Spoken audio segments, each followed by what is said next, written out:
아멘. 어릴 때 교회 부흥회에서 들었던 예화입니다. 어떤 사람이 환상 중에 천국을 가보았답니다. 과연 천국은 천국이었습니다. 아름답고 큰 식탁이 있었고 그 식탁 위에 정말 상다리가 부러지도록 좋은 음식들이 가득 차려져 있었습니다. 그런데 가만히 보니 천국에 있는 사람들은 모두 팔을 굽힐 수가 없더랍니다. 뭐 이런 거죠. 이렇게 팔을 굽힐 수가 없는, 이렇게 팔을 굽힐 수 없는 그런 사람들이었다고 합니다. 그래서 굽혀지지 않는 팔로 어떻게 식사를 할까 관찰해 보았습니다. 그랬더니 천국 백성들은 서로 먹여주더랍니다. 웃으며 즐겁게 식사하는 그들의 얼굴에는 기름이 좔좔 흐르고 포동포동 살이 올라 있었습니다. 이어서 이 사람이 환상 중에 지옥도 보았습니다. 놀랍게도 지옥과 천국도 거의 비슷해 보였습니다. 큰 식탁이 있고 그 위에 온갖 산의 진미가 놓여 있습니다. 지옥에 있는 사람들 역시 팔을 굽힐 수 없었고요. 그런데 지옥에 있는 사람들은 어떻게 먹을까 가만히 보니 천국에 있는 사람들과 달리 자기만 먹겠다고 서로 싸웁니다. 악의 다툼을 합니다. 그랬더니 음식은 입으로 가지 않고 전부 다 뒤로 떨어져서 바닥에 떨어져 버렸습니다. 아무도 먹을 수가 없었습니다. 욕심 때문에 때리고 찌르고 아수라장이었습니다. 그들의 얼굴에는 분노가 가득했고 피골이 상접해 있더랍니다. 여러분, 배려하는 곳이 천국입니다. 똑같은 상황, 똑같은 조건에서도 배려가 없으면 그곳이 지옥입니다.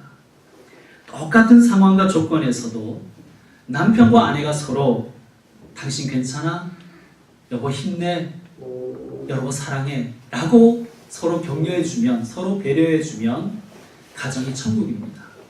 그러나 동일한 상황과 조건에서 아이고 이 왼수야 내가 네 만나서 이 모양 이 꼴로 산다 이러면 배려가 없으면 가정이 지옥이 됩니다. 영어에 이런 표현이 있더라고요. You first 혹은 after you 이런 표현이 있습니다. You first, after you 무슨 뜻입니까? 당신 먼저 하십시오. 당신 먼저 드십시오. 먼저 들어가십시오. 참 멋진 표현인 것 같아요. 새해에는 이런 말들을 많이 하며 살았으면 좋겠습니다. 여러분 올해를 살아오면서 가장 후회되는 것이 무엇입니까? 저는 가만히 생각해 보니까 좀 더 배려할 걸 하는 후회가 되었습니다. 그래서 내년에는 배려의 사람이 되도록 좀 더 노력해 보려고 합니다. 여러분은 뭐가 제일 후회가 되세요? 내년에는 무엇을 시도해 보시겠습니까? 2018년에는 가족과 교회를 조금 더 배려하는 여러분들 되시기를 축원합니다. 룻기를 통해서 우리는 배려의 사람 보아스를 만났습니다. 보아스 참 알면 알수록 괜찮은 사람입니다. 14절에 보니 보아스가 룻에게 이런 말을 합니다. 여인이 타작마당에 들어오는 것을 사람이 알지 못하여야 할 것이라. 여러분 여기는요 보아스 땅이에요.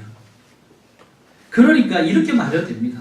아니 내 집, 내 땅에서 뭘 하든 남이 뭔 상관이야 라고 얘기해도 됩니다. 사실 그만한 힘과 지위가 있는 사람이었습니다. 그런데 그가 그렇게 말하지 않습니다. 또 보아스는 양심에 꺼리끼는 일을 하지 않았습니다. 그러니까 나만 떳떳하면 되지 뭔 상관이야 라고 얘기해도 됩니다. 그러나 보아스는 그렇게 말하지 않습니다. 왜 그럴까요? 룻을 배려했기 때문입니다. 왜냐하면 룻은 입장이 다르잖아요. 보아스는 룻의 처지를 그리고 그 입장을 생각하고 배려합니다. 그게 성숙한 인격입니다. 이 건물을 지을 때 또 이 예배실을 인테리어 설계할 때 배려하는 것이 있습니다. 여러분 보면 곳곳에 배려가 보이지 않습니까? 눈이 열리면 보일 줄로 믿습니다. 일단은 하나하나 소개하면 들어오는 현관에 문턱을 없앴습니다. 처음에 건축할 때 건축을 책임 맡은 소장님이 제게 이렇게 말하더라고요. 목사님, 한 10cm, 물론 이제 공사하는 분들은 센치란 말 안 씁니다. 10점 이렇게 표현합니다. 10점만 올립시다 이러는데 10점만 올립시다. 왜요? 그러니까 그래야 빗물이 들이치지 않는다는 거예요. 그리고 여러 가지로 뭐 청소할 때도 그렇고 여러 가지로 좋습니다. 라고 얘기하는 거예요. 일리가 있었습니다. 그런데 제가 그냥 문턱 없이 외부 지면과 동일한 높이로 해달라고 그렇게 말씀드렸습니다. 왜요? 드나드는 분들을 배려하기 위해서입니다. 제가 처음 개척했을 때 저희 교회가 여러분 알다시피 상가 2층에 있었습니다. 엘리베이터가 없는 건물이었어요. 그러다 보니 그 건물에 교인들이나 방문하시는 분들이 꽤 경사도가 있는 계단을 오르내려야 했습니다. 목사 입장에서는 이게 언제나 불안했습니다. 왜냐하면 제가 부목사로 두 교회에서 섬겼는데요. 두 교회 모두 어르신들이 많고 계단이 있는 교회였어요. 그러다 보니까 아주 자주 겨울만 되면 또 자주 어르신들이 그 계단에서 부르는 일들이 몇 번 있었습니다. 근데 여러분 알다시피 젊은 사람은 좀 불러도 크게 문제가 안 되는 경우가 많은데 어른들은요 조금 불렀는데 조금 이렇게 엉덩방을 쳤는데 뭐 고관절이 나가고 막 이런 일들이 비일비재했습니다. 결국은 교회에서 넘어져서 다시 못 일어난 분들도 있습니다. 제가 그런 것을 보면서 어른들과 어린이들에게는 작은 계단도 작은 턱도 이게 문제가 될 수 있구나 그렇게 생각을 했습니다. 물론 덕분에 저는 비만 오면 열심히 바닥을 닦아야 됩니다. 왜냐면 또 미끄러질까봐 열심히 바닥을 닦아야 되는데 그래도 괜찮습니다. 턱을 만들지 않은 이유가 하나 더 있어요. 왜냐하면 장애인들이 들어오기 편하도록 하기 위해서입니다. 여러분 우리나라 장애인 인구가 5%예요. 5%. 그러니까 이 지역에도 5%는 장애인이라는 얘기예요. 그런데 우리 교회는 장애인들이 별로 없어요. 거의 없죠. 그런데 제가 그걸 반성해 보았습니다. 혹시 우리 교회가 상가에 있을 때 말이죠. 우리 교회가 장애인들이 접근할 수 없는 구조를 가지고 있는 것은 아닐까. 여러분 우리에게는 10cm 되는 턱이 아무것도 아닐지 모르지만 휠체어를 타시거나 그 걸음 보조를 하는 그런 기구를 가지고 드나드는 분들에게는 그 10cm의 턱이 장애가 될 수 있습니다. 장애가 됩니다. 때문에 이런 생각을 했습니다. 믿음이 없어서 교회에 오지 않는 거야 할 수 없지만 문턱 때문에 교회당에 들어오지 못하게 하지는 말자. 그래서 인테리어 할 때 그렇게 했습니다. 그 외에도 물론 배려가 곳곳에 있지만 너무 자화자찬하면 자뻑이 되기 때문에 여기까지만 하겠습니다. 중요한 것은 우리 교회가 나름 배려를 좀 했다는 것입니다. 앞으로도 새해에는 더 많이 배려하는 교회로 만들어 갔으면 좋겠습니다. 보아스를 통해서 우리는 배울 점이 또 하나 있어요. 배려하되 말이 앞서지 말자는 거예요. 자, 우리 15절 말씀 여러분이 한번 읽어주시기 바랍니다. 15절 말씀입니다. 시작. 보아스가 이르되 내 겉옷을 가져다가 그것을 쳐서 잡으라 하매 그것을 쳐서 잡으니 물이 되어 성막되어 그들에게 지워주고 성으로 돌아간다. 아멘. 여러분 이 장면을 한번 상상해 보았습니다. 보아스 좀 멋있지 않습니까? 무심한 듯 챙겨주잖아요. 내 겉옷을 가져다가 그것을 펴서 잡으라. 츤데레, 요즘 아이들 말로 츤데레입니다. 자신이 책임지겠다는 것을 말로 하는 것이 아니라 행동으로 보여줍니다. 여러분 이런 사람을 만나야 돼요. 내가 책임질게, 오빠만 믿어. 이런 오빠를 우리 따님들은 정말 조심해야 됩니다. 여러분 살면서 허세 부리는 사람을 꽤 많이 만나요. 어떤 분이 이러더라고요. 목사님 인천 앞바다에 배만 들어오면 아무것도 걱정하지 마라. 이런 분도 한번 만나봤습니다. 물론 농담처럼 한 얘기지만 말이 앞서는 분들이 있습니다. 저도 제일 부끄러울 때가 말이 앞섰을 때예요. 말이 앞서고 행동이 따라주지 못하니까 얼마나 하나님 앞에, 교인들 앞에 부끄러운지 몰라요. 물론 뭐 말만 하려고 갔던 건 아닌데 말만 하고 결과가 없을 때가 참 많았던 것 같아요. 돌아보면. 여러분, 새해에는 말이 앞서지 맙시다. 행동으로 보여줄 수 있는 저와 여러분 되셨으면 좋겠습니다. 자, 보아스를 통해서 우리가 배웠죠. 배려하자. 배려하되 말이 아닌 행동으로 보여주자 하는 것이 보아스를 통해서 배운 것입니다. 이번에는 나오미의 말을 통해서 중요한 메시지를 얻습니다. 어쩌면 이것이 오늘 설교의 핵심 메시지입니다. 자, 며느리 룻에게 이러저러한 이야기를 들은 나오미가 이렇게 이야기합니다. 결론을 내립니다. 18절 말씀 우리 다시 한번 읽어봅시다. 18절 말씀 시작. 이에 시어머니가 이르되 내 딸아 이 사건이 어떻게 될지 알기까지 앉아있으라. 그 사람이 오늘 이 일을 성취하기 전에는 쉬지 아니하리라 하니라. 아멘. 무슨 말입니까? 한마디로 얘기하면 기다려보자입니다. 기다려보자. 여러분, 기다려보시길 바랍니다. 어젯밤까지만 해도 이 나오미가요, 어젯밤, 이 전날 밤만 해도 초조했던 사람이었어요. 너무 초조해서 며느리에게 이렇게 해라, 저렇게 해라, 작전 지시하고 코치했었습니다. 그런데 이제 뭐라고 그럽니까? 뭐라 그러죠? 기다려보자. 보아스를 믿고 기다려보자. 그렇게 이야기합니다. 더 이상 룻을 코치하지 않습니다. 인간적인 마음 같으면 막 이렇게 코치하고 싶었을 거예요. 야, 어디 가서 입소문이라도 좀 내라. 응? 보험을 들어놔야 되지 않겠니? 동네방네 다니면서 보아스랑 제가 어젯밤에 그렇고 그랬어요. 예를 들면 아침에 일어났더니 보아스가 제게 쌀을 6대나 담아줬어요. 뭐 이러면서 다 떠벌리고 다니고 싶었을 거예요. 그런데 여러분, 만약에 룻이 나가서 그렇게 떠벌리고 다녔으면 어떻게 됐을까요? 물론 결론은 알 수 없지만 이를 그르칠 수도 있었지 않겠습니까?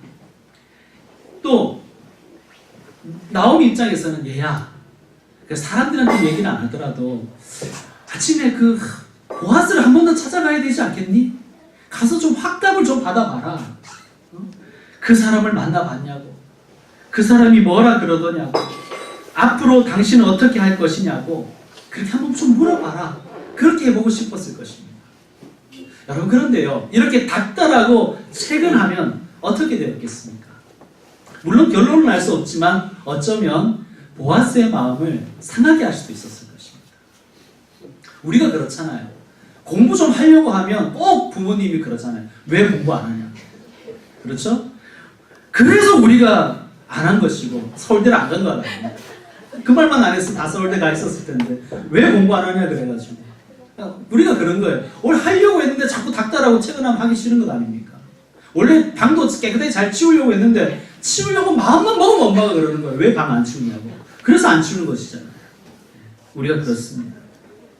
여러분, 신앙생활에도 그런 것 같아요. 기다려야 할 때가 있는 것 같아요. 여러분, 어떻습니까? 인생에도 기다려야 될 때가 있듯이 우리 신앙에도 기다려야 할 때가 있는 것 같습니다. 이스라엘 백성들이 출애굽할 때, 즉 이집트를 탈출하자마자 위기가 닥쳐왔습니다. 앞에는 홍해가 가로놓여 있고 뒤에는 바로의 군대가 추격해 그들을 잡으러 추격해 옵니다. 진퇴가 양난입니다. 상황이 이렇게 위급해지자 이스라엘 백성들이 막 모세를 원망하는 거예요. 어쩔 거냐고. 우리를 여기서 죽게 하려고 우리를 데리고 나왔냐고. 우리가 안 나간다 그랬지 않냐고. 네가 가자 그래서 가는 거 아니고. 모세를 원망합니다. 도대체 어쩔 거냐고. 애국에 내장지가 없어서 우리를 여기서 죽게 하려고 그러는 거냐고. 그럴 때 모세가 뭐라 그럽니까? 그 유명한 말을 합니다. 너희는 가만히 서서 하나님을 보라. 너희는 가만히 서서 하나님이 어떻게 일하시는지 보라. 모세가 백성들을 향하여 이야기합니다. 너희는 가만히 서서 하나님이 어떻게 구원하시는지를 보라. 여러분, 가만히 있는 것이 쉬운 일이 아니잖아요. 그렇지 않습니까? 우리는 통박이 얼마나 빨리 돌아가는지 가만히 있을 수가 없습니다. 신앙도 마찬가지인 것 같아요. 너무 머리 회전이 빠르다 보니까 우리 가만히 있을 수가 없어요. 하나님 앞에서 가만히 기다릴 수 있는 것, 어쩌면 그것이 신앙인 것 같아요. 우리는 기다림을 무기력이라고 생각하는 경향이 있지만 기다림은 무기력이 아닙니다. 기다림에는 용기가 필요합니다. 우리는 때로 이 기다리는 것을 자포자기라고 생각하는 경향이 있지만 기다림은 자포자기가 아닙니다. 기다림은 용기가 필요하고 결단이 필요합니다. 왜 그럴까요? 신뢰해야 기다릴 수가 있는 거예요. 하나님을 신뢰하니까 기다리는 거예요. 하나님이 믿어지지 않으면 못 기다리는 겁니다. 뭐라도 해야지. 여러분, 기다릴 수 있어야 신앙입니다. 나오미와 룻이 보아스를 기다려주잖아요. 보아스가 일을 다 처리하기까지 기다려줍니다. 왜 그렇습니까? 보아스의 인격과 능력을 믿기 때문입니다. 뭐라 그럽니까? 그 사람이 오늘 이 일을 성취하기 전에는 쉬지 아니하리라. 보아스를 믿어주는 거예요. 조금 전에 부른 찬양, 설교 후에도 부를 것인데요. 주님을 보게 하소서, 가사를 한번 보시기 바랍니다. 후렴에 이렇게 되어 있습니다. 주님을 보게 하소서, 나를 붙드소서, 내 뜻과 내 생각 내려놓고 주님 앞에 엎드려 나 엎드려 주의 음성 기다리니 나를 부르실 때 믿음으로 걸어가리. 이것이 우리의 기도입니다.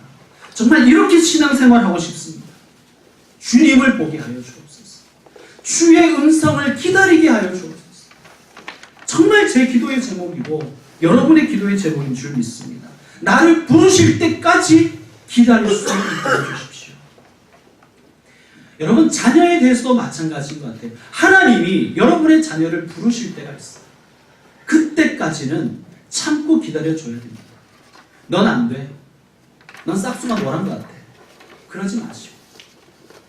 하나님, 제가 제 자녀를 기다려줄 수 있게 하옵소서 라고 기도하며 밥 먹이고 기다려줘야 됩니다. 마치 집 나간 둘째 아들을 기다리는 그 아버지의 심정으로 하나님의 마음을 달라고 기도하며 기다려야 될 것입니다. 그렇다고 자녀 여러분, 부모의 이런 마음, 이런 기다림을 이용해 먹지 마시기 바랍니다. 어머니, 기다리십시오. 목사님이 기다리라고 하지 않았습니까? 이러지 마십시오. 내가 안 먹겠다고 그러는데 왜 그러냐고, 아빠가 무슨 상관이냐고 라고 얘기하지 마십시오. 왜냐하면 하나님은 부모님을 통해서 나를 기르시고 돌보신다는 것을 믿어야 됩니다. 여러분 역시 여러분을 향한 하나님의 부르심의 기다림을 기다리셔야 됩니다. 그게 자녀분들이 하시는 일입니다. 마찬가지예요. 여러분, 이것을 하나님과 저와 여러분 한 명 한 명, 하나님과 자신과의 관계에 한번 적용해 보시기 바랍니다. 예수님이 이렇게 말씀하셨잖아요. 너희가 악한 자라도 자녀에게 좋은 것을 줄 줄 알지 않느냐. 하물며, 이 하물며에다 동그라미를 아주 강하게 지셔야 됩니다. 우리가 악한 사람이라도 자녀에게는 좋은 것을 줄 아는데 하물며 하늘 아버지께서 너희에게 좋은 것 주시지 않겠느냐. 이걸 믿고 기다리는 거예요. 이게 신앙 아니겠습니까? 여러분, 우리 하늘 아버지는 우리에게 주고 싶어 하십니다. 주고 싶어서 안달이에요. 특별히 좋은 것 주시기 위해서 하나님은 일하십니다.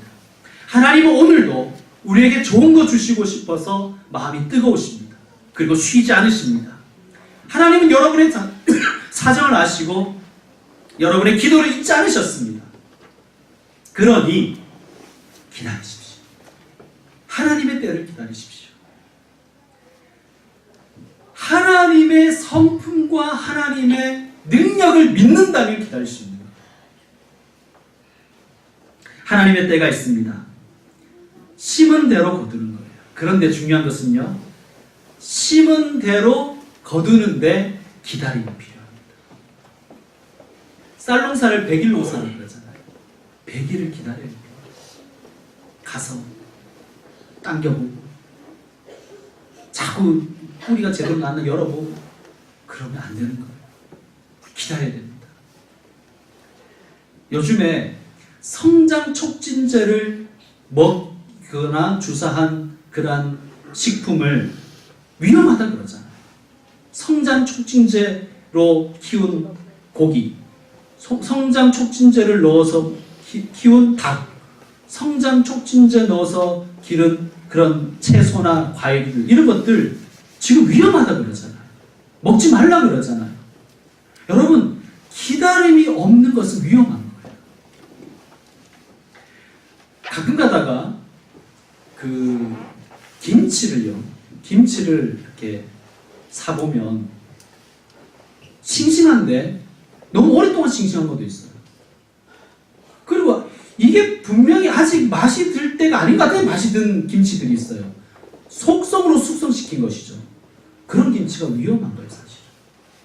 여러분, 그래서 우리 어른들은요, 뭐 지금도 그렇지만 김장을 하면 김치 냉장고에 넣어두잖아요.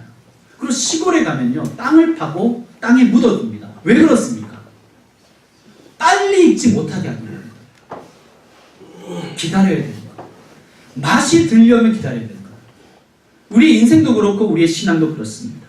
기다려야 할 때가 있습니다. 그래야 맛있습니다.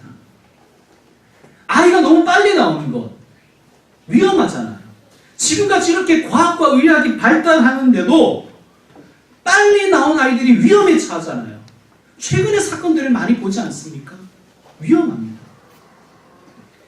기다려야 됩니다. 성도 여러분, 올 한 해 이제 마지막 날인데 참 수고 많으셨습니다. 올해 여러 가지 뿌리셨죠? 어떻게 거두셨습니까? 다 거두지 못했을 수도 있습니다. 그러니 아직 수확하지 못한 것이 있으면 기다려 보십시오. 하나님께 기도하셨습니까? 그러면 기다려 주십시오. 기다려 보십시오. 그러면 하나님이 어떻게 역사하실지 한번 기대하는 마음으로 보신다면 내년에 2018년도에 하나님께서 어떻게 열매 맺게 하시는지 목격할 것입니다. 이제 말씀 마무리하겠습니다. 우리 김포에 하성면이라는 데가 있고요. 거기에 가면 애기봉이라는 게 있어요. 아세요, 여러분? 애기봉. 저는 처음에 이 애기봉이 아기, 즉 베이비 봉인 줄 알았어요. 여러분 중에 그런 분도 있죠, 솔직히. 그렇죠? 그런데 이제 한자를 보니까 그게 아니더라고요. 사랑의 자에 기생 기자를 쓰더라고요. 그러니까 사랑스러운 기생의 봉우리라는 뜻이에요. 제가 역사책을 좀 찾아봤습니다. 여기에 애절한 전설이 있더라고요. 병자호란 때 일이었습니다. 평양에 아주 권세가 높은 사람이 있었어요. 그에게는 사랑하는 기생이 하나 있었습니다. 그런데 난리가 나자 남쪽으로 피난하게 됩니다. 사정상 기생이 먼저 내려가고 이 남자를 기다렸습니다. 그런데 결국 남자는 오지 않았습니다. 이 아기는, 이 기생은 하루도 거르지 않고 조각나루가 보이는 봉우리에 올라가서 남자를 기다립니다. 기다리고 기다리다 마음도 지치고 덩달아 몸마저 병이 나버렸습니다.